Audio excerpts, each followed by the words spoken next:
भारतीय पंचायत पार्टी के राष्ट्रीय अध्यक्ष नरेश यादव और प्रदेश अध्यक्ष बलवंत शर्मा से पश्चिम चंपारण के बेतिया शिवपुरी कॉलोनी में एक छोटी सी साक्षात्कार और उनके पार्टी से संबंधित कुछ विचार और उद्देश्यों की संक्षिप्त जानकारी न्यूज़ 9 टाइम्स के ब्यूरो आशुतोष कुमार बर्णवाल के साथ। न्यूज़ 9 टाइम्स से मैं आशुतोष कुमार बर्णवाल। अभी आप देख रहे हैं कि हमारे साथ भारतीय पंचायत पार्टी के राष्ट्रीय अध्यक्ष नरेश यादव जी हैं और उनके बगल में प्रदेश अध्यक्ष बलवंत शर्मा जी हैं। ये अभी चंपारण की धरती बेतिया में आए हुए हैं और हम इनसे जानेंगे कि अपना कौन सा एजेंडा और कौन सा उद्देश्य से ये चंपारण की भूमि पे आकर अपना विस्तार करना चाहते हैं और कैसे हमारे चंपारण वासियों के लिए इनका उद्देश्य एक बढ़िया देते हुए बताएंगे आपको कि कौन सा ये इनका उद्देश्य है। सर, सबसे पहले आपका स्वागत है चंपारण की धरती पे। आप अपना पहले परिचय दें ताकि हमारे दर्शक आपको जान सकें। मैं नरेश यादव हूँ, भारतीय पंचायत पार्टी का राष्ट्रीय अध्यक्ष, और आज मुझे सौभाग्य प्राप्त हुआ जहाँ से इस लोकतंत्र की भूमि पे महात्मा गांधी जी ने एक पूर्वी चंपारण से आंदोलन शुरू किया था ग्राम स्वराज का, क्योंकि देश में संविधान के तहत 3 सरकारें काम करनी चाहिए, लोकसभा, विधानसभा, ग्राम सभा। लेकिन जहाँ देश की 80% जनता निवास करती है गांवों में, पंचायतों में, ग्राम सभा में, आज तक आज़ादी से जो पहले महात्मा गांधी जी ने जनता को आश्वासन दिया था ग्राम स्वराज आएगा, नेताजी सुभाष चंद्र बोस ने तुम मुझे खून दो मैं तुम्हें आज़ादी दूंगा, सपना सच हुआ उनका। जनता ने अपना बलिदान दिया, खून दिया, महात्मा गांधी जी के साथ खड़े हुए। सुभाष चंद्र बोस जी ने देश की आज़ादी में एक बड़ा योगदान किया। इसी भूमि से ग्राम स्वराज का नारा दिया गया था। तो बड़ी बात तो ये है कि मुझे सौभाग्य मिला, मैं उस भूमि से अपने यहाँ इस बेतिया ज़िले से अपने भारतीय पंचायत पार्टी के प्रचार की शुरुआत कर रहा हूँ। भारतीय पंचायत पार्टी का उद्देश्य इस प्रदेश में जो पिछड़ापन है, आज यहाँ बाढ़ की स्थिति है, गांवों में बेरोजगारी की स्थिति है, लगभग जो नेशनल लेवल के, इंटरनेशनल लेवल के सर्वे हैं 78% बेरोजगारी है। अभी आपने देखा होगा जो लॉकडाउन की स्थिति देश में बनी है, उसमें कैसे कैसे लगभग 5 करोड़, मोर देन 5 करोड़ लोग प्लान किए हैं देश से बिहार आने के लिए। बिहार के नेताओं ने उनको एक्सेप्ट तक नहीं किया। इस राज्य की ऐसी विडम्बना है। यहाँ से बड़ी बड़ी यूनिवर्सिटी हैं, बड़े बड़े साइंटिस्ट हैं, राष्ट्रपति प्रदेश को मिले हैं, लेकिन ग्राम विकास के नाम पर सिर्फ सुनने हैं स्थिति आज भी। हमारे देश के संसद, विधानसभा, केंद्रीय मंत्रियों ने कुछ गांव गोद लिए थे। आपने आपके मीडिया के माध्यम से पूरे देश को जानकारी हुई। आप मुझे 647 जिले देश में हैं, एक भी एक गांव ऐसा बता पाएँ कि भाई ये गांव विकास हो गया, विकसित गांव जिसे हम कह सकते हो? कोई गांव का अभी विकास नहीं हुआ। सर, एक चीज़ जानना चाहेंगे हम आपसे। आपने अपनी पार्टी का नाम भारतीय पंचायत पार्टी रखा है, ये नाम देने का क्या उद्देश्य है आपका? नाम का उद्देश्य ये है कि जो पंचायत हैं, ग्राम सभा, संविधान में 92 अमेंडमेंट आया था, 73वां संविधान संशोधन 92 में। हमारा उद्देश्य पंचायतों को सशक्त बनाना और पंचायत की सरकार, अब की बार गांव की सरकार। 3 सदन है, सबसे बड़ा सदन गांव का है। ये जो गांव का सदन है, ये अपनी सरकार बना सकता है, अपना झंडा, अपना राज, तभी आएगा ग्राम स्वराज। ये भारतीय पंचायत पार्टी का नारा है, विकसित गांव विकसित राष्ट्र। जब तक गांव विकसित नहीं होंगे तो राष्ट्र विकसित नहीं हो सकता। जितनी देश की आज फूड चेन सप्लाई है वो किसान देता है, उसका भाव तय करने का अधिकार उसके पास नहीं है। मैं आपको अपना परिचय में एक और चीज़ बता देता हूँ। जो देश का भूमि अधिग्रहण बिल 1860 का काला कानून इस देश से मेरे द्वारा, मेरे पंचायत के सहयोगियों द्वारा ख़त्म किया गया। आप नोएडा में देखा होगा आपने, 5 साल हमने एक बड़ा आंदोलन चलाया, किसानों ने।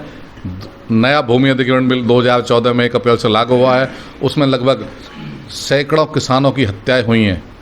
हमने एक बड़े आंदोलन के तहत तब जाकर 1860 का कानून, जो एक नोटिफिकेशन के से ही कलेक्टर ज़मीन अधिग्रहण कर लेता था, किसान की अर्जेंसी क्लॉज बताता था, बड़े बड़े उद्योगपतियों को ज़मीन बेच देते थे, बड़े बड़े बिल्डरों को देते थे, और किसान को उसको एक फसल की कीमत भी नहीं देते थे।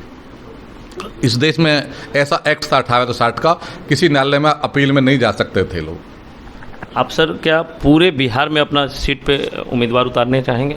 बिल्कुल, यहाँ की 243 जो विधानसभा है, भारतीय पंचायत पार्टी 243 विधानसभा में चुनाव लड़ेगी पूरे बिहार में और अपनी सशक्त और मजबूत सरकार बनाएगी। अब ये सरकार इस बिहार का भी और देश का एक इतिहास बनाएगी। अब की बार गांव की सरकार, पंचायत की सरकार। सर जो आपके उम्मीदवार होंगे वो बिल्कुल नए चेहरे होंगे या पुराने पार्टियों से आपके पार्टी में आए होंगे, वो उनको आप प्राथमिकता देंगे? देखिए, जो पंचायत के गांव के लोग होते हैं, गांव जवान और किसान, ये सीधे सच्चे लोग होते हैं। आज जो दो दलीय व्यवस्था है, जो सरकार काम कर रही है, वो झूठ के साथ आई है। मैं कहना चाहता हूँ गांव के लोग 100% सच्चे होते हैं, किसान जवान सच्चे होते हैं।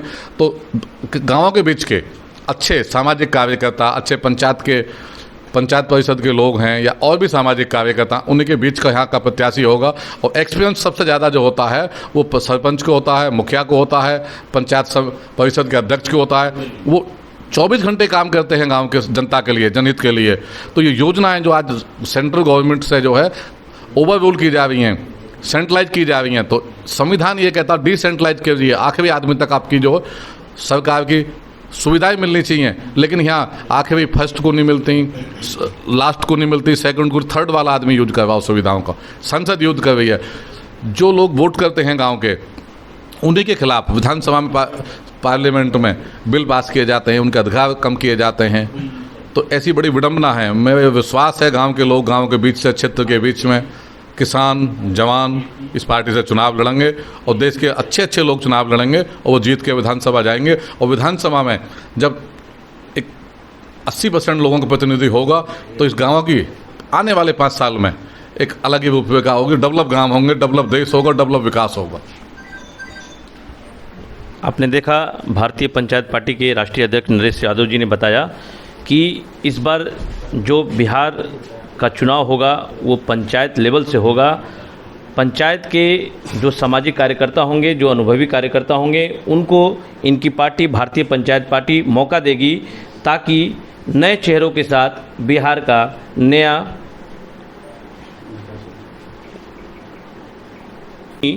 विकास हो। में परिचय दिया है कि हमारे बगल में प्रदेश अध्यक्ष बलवंत शर्मा जी भी हैं। हम उनसे जानेंगे कि उनकी क्या आने वाले समय में बिहार चुनाव को लेकर रणनीति है, कैसे वो पंचायत के लोगों को अपने से जोड़ेंगे, कैसे नए चेहरों का वो चयन करेंगे ताकि इनकी पार्टी को लोग प्राथमिकता दे, इनसे जुड़े और यह बिहार का एक नया विकास कर सकें। हम उनसे जानेंगे बलवंत शर्मा जी से।